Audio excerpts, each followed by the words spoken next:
घर को मजबूत बनानी है तो छत का आपका मजबूत होना बहुत ज़रूरी है। छत काफ़ी आपकी मजबूत होनी चाहिए, उस पे किसी तरीके का कोई वाइब्रेशन ना हो और उस पे कोई भी मौसम रहे, उस पे कोई मौसम का फ़र्क ना पड़े, वो छत सालों साल चलनी चाहिए।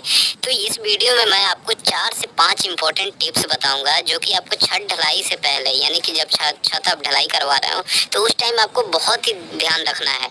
चाहे आप एक मकान मालिक हो, चाहे इंजीनियर हो, ठेकेदार हो, ये जो 4-5 बातें हैं आप अगर थोड़ा-सा भी इसमें अगर इसको गौर कीजिएगा जब आपका छत का काम हो रहा हो, छत ढलाई से पहले और छत ढलाई के टाइम में, तो आपका छत काफ़ी मजबूत बनेगा और साथ ही आपको हो सकता है आगे जो नुकसान होने वाली है वो नुकसान से बचेंगे तो आपके पैसे का बचत भी होगी। वीडियो को डिटेल में शुरू करते हैं। यहाँ उससे पहले आपसे एक छोटी सी रिक्वेस्ट है कि पहली बार अगर मेरे चैनल पे आप वीडियो देख रहे हैं तो इसे सब्सक्राइब करके नोटिफिकेशन बेल को दबा दीजिएगा और वीडियो अच्छा लगेगा तो इसे लाइक और शेयर जरूर कीजिएगा। देखिए, सबसे पहला जो चीज़ होता है जब हम छत बनाते हैं तो छत की ढलाई के टाइम में हमें ये ध्यान देना है कि छत हम कितना मोटा ढाल रहे हैं। बहुत बार होता क्या है कि मिस्त्री या ठेकेदार को जब आप काम दे देते हैं तो वो क्या करते हैं, थोड़ा सा वहाँ पे मटेरियल का बचत करने के लिए, पैसे की बचत करने के लिए वो छत की मोटाई को कम कर देते हैं ताकि मटेरियल कम लगेगा।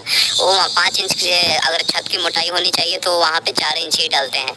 तो मैं कहूँगा कि कम से कम जो छत की मोटाई होनी चाहिए वो 5 इंच की होनी चाहिए। आप उसको छत की जब ढलाई हो तो आप एक सरिया वहाँ पे डाल के सरिया पे आप निशान लगा दें और सरिया डाल के वहाँ पे चेक कर सकते हैं कि कम से कम जो मिनिमम आपको थिकनेस रखनी है छत की वो कितनी रखनी है, 5 इंच। अगली इंपॉर्टेंट चीज़ है कि ग्रेड ऑफ कंक्रीट यानी कि कितने रेशियो का हमें मसाला बनाना चाहिए अपने छत के लिए। तो देखिए, आपको M20 ग्रेड का मिनिमम जो है कम से कम M20 ग्रेड का उसमें मसाला डालना चाहिए। अगर छत को आप चाहते हैं काफ़ी मजबूत बनाया जाए तो M20 ग्रेड कहने का मतलब है कि आपका 1 पार्ट उसमें सीमेंट हो गया, 1.5 पार्ट उसमें सैंड हो गया और 3 पार्ट आपका एग्रीगेट यानी रोड़ी हो गई।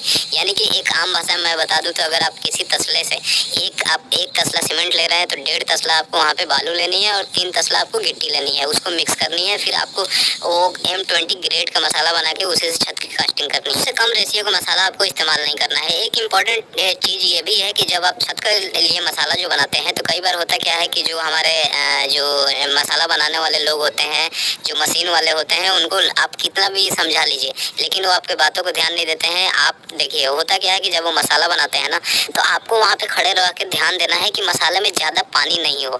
देखिए, M20 ग्रेड जो मैं बताया, अगर M20 ग्रेड का आप मसाला अपने छत में लगा रहे हैं तो उसमें इतना समझ लीजिए कि 1 बोरी का अगर मसाला बन रहा है, 1 बोरी क्या, सीमेंट का 1 बोरी सीमेंट आप डाल रहे हैं तो उसमें कम से उसमें ज़्यादा से ज़्यादा 30 से 35 लीटर ही पानी इस्तेमाल होनी चाहिए। अब लोग वो मशीन वाले उतना ध्यान नहीं देते हैं, वो बोलते हैं ठीक है आप हट जाते हैं, फिर वो अपने हिसाब से क्या करते हैं, पानी बढ़ा देते हैं।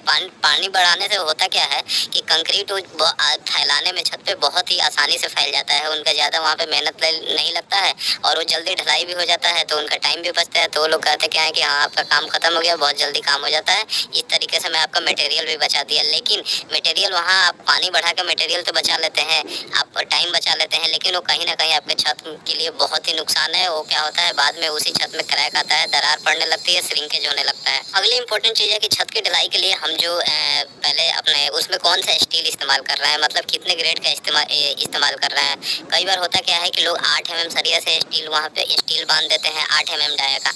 बहुत जगह हमने देखा है कि आर्किटेक्ट लोग जो डिजाइन बनाते हैं वो भी उसमें 8 mm का स्टील बोलते हैं कि इस्तेमाल कर लो। लेकिन दोस्तों, मेरे हिसाब से थंब रूल के हिसाब से देखा जाए तो मिनिमम जो आपको 10 mm से नीचे का सरिया छत में इस्तेमाल नहीं करनी चाहिए।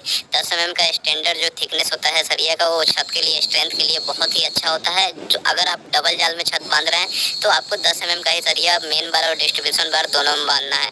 आप 8 mm सरिया ना ही बांधे तो बेहतर है। 8 mm का स्टील बांधने से आपका थोड़ा सा पैसा तो बच जाएगा लेकिन छत की लाइफ है, हो सकती है वो आगे चल के थोड़ी सी कम हो जाए। एक और इम्पोर्टेंट चीज़ ये है कि जो सीमेंट, अब सीमेंट क्या है, मार्केट में अब अलग अलग तरीके का आजकल सीमेंट मिलने लगा है। बहुत सारी कंपनियां ऐसी हैं कि वो इतना हाव भाव दिखाती है कि ये सीमेंट इस्तेमाल करो तो छत को ये फ़ायदा होगा और ये इस्तेमाल करो तो ये फ़ायदा होगा। लेकिन उनके चक्कर में आपको नहीं पड़ना है। वो ब्रांड का अपना वो ब्रांडिंग करते हैं, वो क्या करते हैं कि बहुत सारे ऐड वगैरह करते हैं, दिखाते हैं और फिर वो सीमेंट का रेट भी बढ़ा देते हैं। आप मार्केट में जाते हैं 40 से 50 रुपये महंगे सीमेंट उठा के लाते हैं, फिर आप छत को उससे ढलाई करते हैं, लेकिन बाद में देखते हैं कि छत से पानी टपकने लगा, उसमें क्रैक आने लगा या बहुत तरीके की शिकायतें आने लगती हैं। तो ज़्यादा आपको उधर नहीं जाना है। आपको सीमेंट लेने से पहले 2 ही चीज़ आपको ध्यान रखना है। पहला तो ये आपको जानकारी होना चाहिए कि पीपीसी सीमेंट कौन सा है और ओपीसी सीमेंट कौन सा है।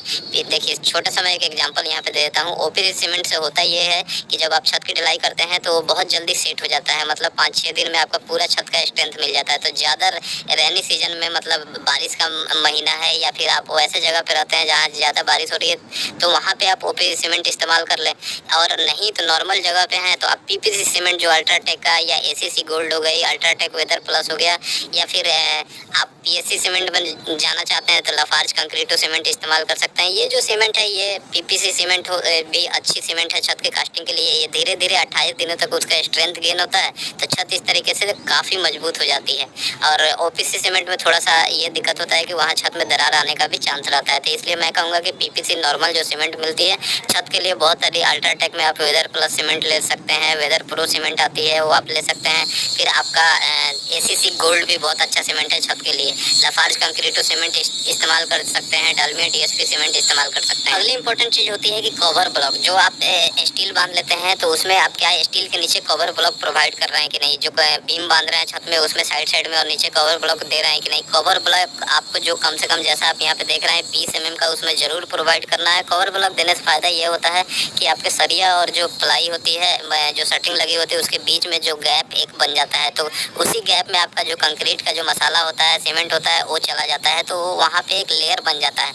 और आप देखिए जहाँ पे कवर ब्लॉक नहीं दिया जाता है वहाँ क्या होता है, एयर वॉइड बहुत सारा आ जाता है। वो तो क्या होता है कि वो जो सरिया है आपके छत में वो डायरेक्ट मॉइस्चर के कंटेक्ट में आ जाता है, डायरेक्ट वेदर के कंटेक्ट में आ जाता है, तो धीरे धीरे वहाँ सरिया वो गलने लगता है, सड़ने लगता है, तो पूरा छत कमज़ोर हो जाता है और छत की लाइफ कम हो जाती है। फिर उसके बाद अगली चीज़ जो होती है वो होती है वाइब्रेटर का भी आपको बहुत ध्यान देना है। जब आप छत की ढलाई करवा रहे हैं तो आपको जो ये नीडल वाली वाइब्रेटर होती है ये आपको ज़रूर चलानी चाहिए, चाहे बीम हो चाहे छत हो, हर जगह वाइब्रेटर आपकी चलनी चाहिए। और वाइब्रेटर जो है आपको चलाते टाइम एक ध्यान रखनी है, अगर बीम में साइड के छत में जो मतलब बिल्कुल साइड का एरिया है वहाँ पे अगर बीम में चला रहे हैं तो आप पहले चेक कर लें कि जो शटरिंग लगी है वो मजबूती से बंधी है कि नहीं, क्योंकि वाइब्रेटर ज़्यादा चलाने से कई बार होता क्या है कि वो शटरिंग वहाँ से खुल जाती है तो आपका वहाँ पे छत जो है मसाला वो ख़राब हो सकता है। तो ये चीज़ आपको जरूर ध्यान देनी है। अगली चीज़ होती है कि शटरिंग हम उसमें कैसा इस्तेमाल कर रहे हैं। देखिए शटरिंग क्या होती है कि हम प्लाईवुड का भी इस्तेमाल करते हैं, एमएस प्लेट का भी इस्तेमाल करते हैं। तो शटरिंग हम जो भी इस्तेमाल करना है आपको देखना है कि जो प्लेट हम इस्तेमाल कर रहे हैं वो बेंड ना हो, प्लाईवुड जो है वो बेंड ना हो। अगर बेंड होगी तो छत का लेवल ख़राब हो जाएगा, तो ये चीज़ आपको ध्यान रखना है। फिर वो प्लेट को और प्लाईवुड को रोकने के लिए हम क्या करते हैं, नीचे बांस या बल्ली वगैरह खड़ा करते हैं। तो हमें वो चीज़ ध्यान रखना चाहिए कि वो बिल्कुल मजबूती से फिक्स होनी चाहिए। नीचे वो क्या डायरेक्ट आपको मिट्टी पे, अगर मान लीजिए मिट्टी है तो उस पर नहीं रखनी है, मजबूत चीज़ कोई पत्थर, लकड़ी के बड़े बड़े फट्टे या फिर आपको ईंट वगैरह लगा के तब उस पर प्रॉपर सीधी खड़ी होनी चाहिए। उसमें ऐसा नहीं कि 2 बांस को आप ज्वाइंट कर दिए, 2 बल्ली को ज्वाइंट करके ऐसे लगा रहे हैं। ये ज़्यादा जब लोड पड़ेगा, कंक्रीटिंग होगी तो वहाँ से टूट सकता है, तो आपका छत वहाँ से झुक जाएगा, आपका पूरा नुकसान हो जाएगा। तो ये चीज़ आपको शटरिंग के टाइम में ज़रूर ध्यान रखनी है। और शटरिंग के टाइम में जैसे आप देख रहे हैं ऊपर प्लाईवुड पे और एमएस प्लेट पे आपको प्रॉपर टेपिंग करनी है, क्योंकि अगर वहाँ पे गैप है तो जब आप मसाला डालते हैं तो सीमेंट का पानी वहाँ से पूरा नीचे निकल जाता है, मसाला निकल जाता है, तो फिर क्या होता है वहाँ पे एयर वॉइड आ जाता है, हानि कम आ जाता है, तो वहाँ से आपका जो सीमेंट है, कंक्रीट है, जो छत का वो स्ट्रेंथ है छत का वो कम हो जाएगा। वहाँ से जो सरिया में मॉइस्चर जाने लगेगा, सरिया खराब होने लगेगा। अब सबसे लास्ट में एक और इम्पोर्टेंट चीज़ आता है कि आपको छत की तराई कितने दिन करनी है। देखिए सबसे इम्पोर्टेंट चीज़ है कि छत का जो तराई होना है बहुत ज़रूरी है। चाहे आप कोई सा भी सीमेंट इस्तेमाल करें, छत का जो क्यूरिंग पीरियड है कम से कम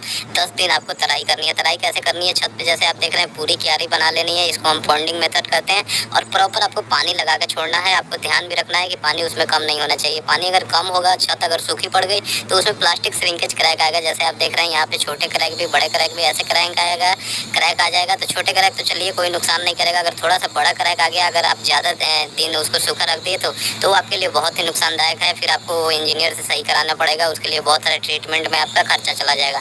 फिर लास्ट में एक और इम्पोर्टेंट चीज़ आती है कि अब आप जब आप क्यूरिंग वगैरह कर लेते हैं तो छत को आप शटरिंग खोलना कब है। बहुत जगह देखा जाता है ठेकेदार लोग अपना दूसरे जगह काम चलाने के लिए शटरिंग को तुरंत खोल देते हैं, हफ्ते दिन में, 10 दिन में। ऐसी गलती आपको नहीं करनी है। छत की शटरिंग जो है कम से कम आपको 15 दिन के बाद खोलनी है। चाहे कोई सा भी मौसम हो, 15 से 18 दिन के बाद ही उसको शटरिंग खोलनी है। और शटरिंग अगर लंबा बीम है, मान लीजिए कि आपको 10 बाई 10 का कमरा है तो आप खोल सकते हैं। अगर वही मान लीजिए कि आपका कमरा 20 फीट का है तो आप क्या करें कि अगर आप 15 दिन बाद भी शटरिंग खोल रहे हैं तो 20 फीट में कम से कम 4-4 फीट पे आपको बल्ली उसमें एक एक लगा के बीम के नीचे कम से कम रखनी है। तो इस तरीके से आपको शटरिंग खोलनी है।